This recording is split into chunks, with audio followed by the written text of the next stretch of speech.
Welcome to Let's Talk Sports in South Jersey. In a battle between the two favorites of Group A at the MLS is back tournament, the Philadelphia Union edged past New York City Football Club 1-0 on Thursday morning to take a big step towards making their way to the knockout stage. Alejandro Bedoya got the game's opening goal, a tidy finish from a tight angle. Sean Johnson got a hand to it, but not enough to guide it wide. A few minutes later, Kasper Przybylko found the back of the net, but the finish was correctly ruled offside. Then it was time for Andre Blake to come up big. In the 86th minute, the Union keeper made a sprawling save to deny Heber a late equalizer from close range and helped preserve all 3 points for the Union before making another in the 95th minute, as Gary McKay-Steven was one-on-one with the Jamaican. NYCFC are still searching for their first win of the 2020 MLS season, as well as their first league goal after 3 matches. The Union defense held strong against New York City Football Club, limiting service to Tasman Heber and stifling their opponent's ability to make use of their possession advantage. Philly held just 40% of the ball. Good luck to the Union in their next match.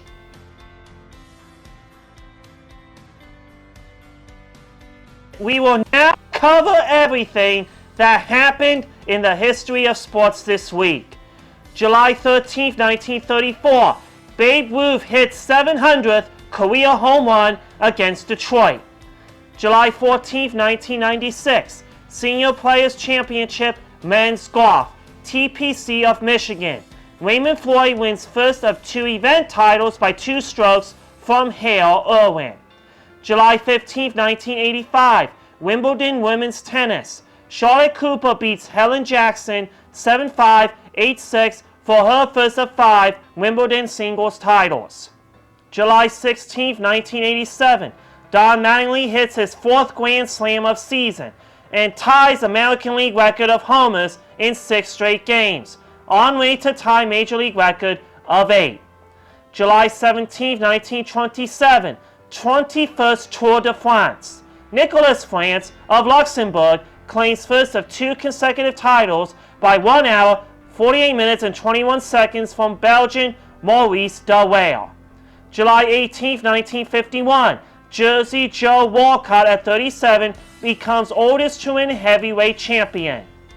July 19, 1991, Cal Ripken plays in his 1,500th consecutive game. I'll have more sports history fun facts next week.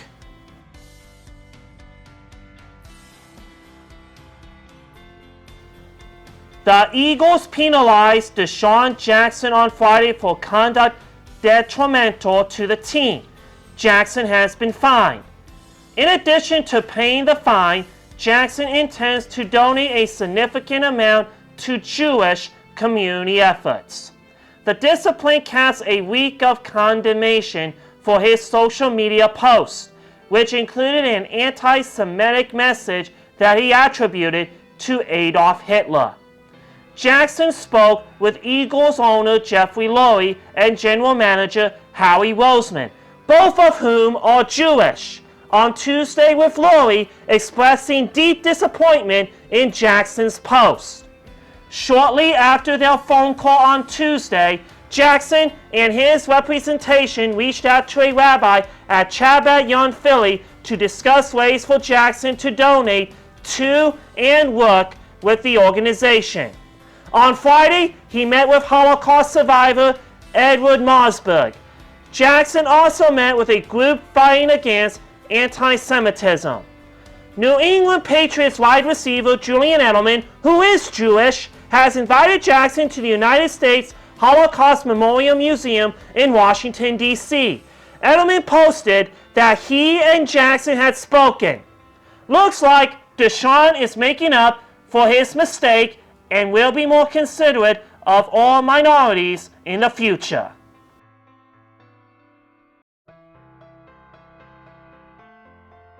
Colin Morikawa might have appeared to be out of the tournament when he fell behind by 3 shots with 3 holes to play, or when Justin Thomas holed a 50-footer for birdie on the first playoff hole.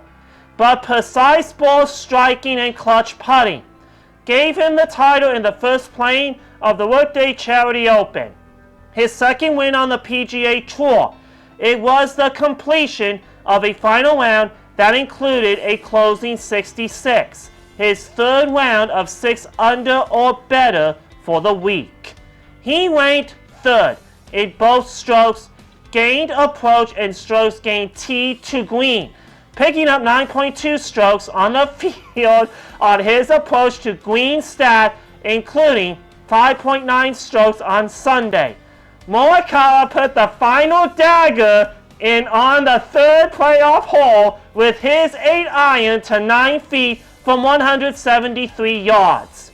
Not to be overlooked, though, was his 230-yard approach to 3 feet for an eagle on the 5th hole, part of a front 9 32.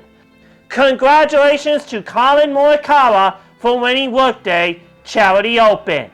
That is a wrap. You can check me out on my podcast at Stefan Sports Radio, or through the podcast app, or this YouTube channel. And you can listen to me on Saturday nights at 6 o'clock on 1360 WNJC in Cherry Hill. Thank you for watching, and keep those comments on, and I will talk to you next week.